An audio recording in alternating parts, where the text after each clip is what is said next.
पुराने ज़मानों में जब गांव की रातें तारों से भरी होती थीं और रोशनी सिर्फ चरागों से निकलती थी, एक गांव था नूरीपुर। ये गांव छोटा सा था, मगर लोगों के दिल बड़े थे। खेत इस तरह फैले होते थे जैसे सब्ज समंदर, और हवा में मट्टी, गुड़ और गेहूं की खुशबू मिली होती थी। नूरीपुर की सबसे मशहूर चीज था चांदनी वाला कनवा। गांव वाले कहते थे कि उसके पानी में चांद की ठंडक बसी है। उसी गांव में एक लड़का रहता था, अरमान। अरमान गरीब था, मगर हिम्मत वाला। उसके वालिद एक किसान थे और माँ सलाई का काम करती थी। अरमान हर सुबह मुर्गे की आवाज से जागता, गाय को चारा डालता, फिर खेतों में अपने बाप के साथ काम करता। उसके ख्वाब बड़े थे, मगर गांव में ख्वाब अक्सर किसानों की पीठ पर बूरी की तरह लटके रहते हैं, भारी मगर जरूरी। एक दिन गांव में खबर फैली कि चांदनी कनवे का पानी अचानक कम हो गया है। लोग परेशान थे। इसी पानी पर पूरी बस्ती का इन्हिसार था। बूढ़े हकीम गुलाम दीन ने कहा, कुछ ना कुछ हुआ जरूर है।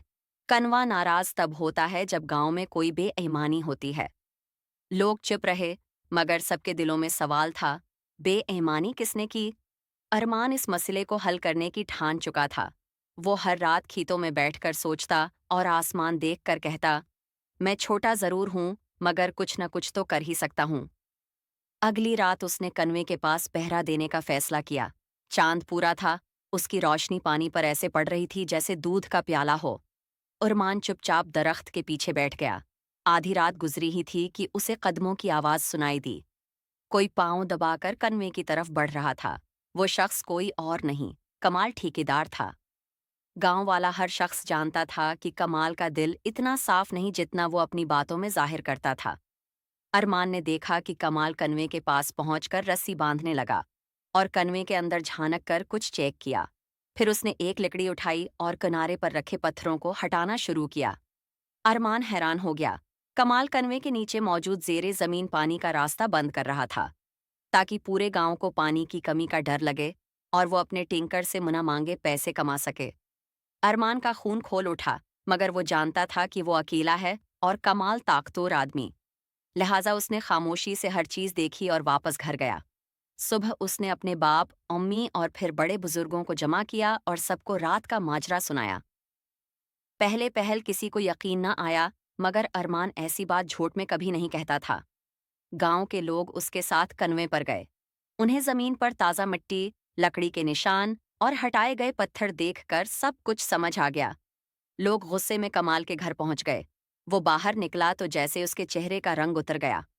गांव के सरदार ने कहा, कमाल, ये गांव का कनवा है, इस पर किसी का जाती हक नहीं। तुमने सबको धोखा दिया है। कमाल के पास कहने को कुछ नहीं था। उसने सिर झुकाकर गलती मानी और सबके सामने कनवे का रास्ता खोलने का वादा किया। जब सब लोग वापस आए तो अरमान को हर शख्स की आंखों में इज्जत दिखाई दी। उसके बाप ने उसका सिर थपथपाया, बेटा, आज तुमने पूरे गांव की इज्जत बचाई है। कनवा दोबारा भरने लगा। पानी चांदनी की तरह चमकता था। लोग कहते थे कि शायद कनवा भी अरमान की बहादुरी पर खुश हो गया हो। कुछ दिन बाद गांव के उस्ताद ने अरमान से कहा, तुम्हारे लिए शहर के स्कूल में एक स्कॉलरशिप आई है। तुम पढ़ सकते हो, आगे बढ़ सकते हो। अरमान के लिए ये खबर ख्वाब जैसी थी। वो इस गांव से मोहब्बत करता था, मगर वो जानता था कि इल्म हासिल करके वो अपने गांव के लिए मजीद कुछ कर सकता है। जिस दिन वो रुखसत होने लगा, पूरा गांव उसे अलविदा कहने आया।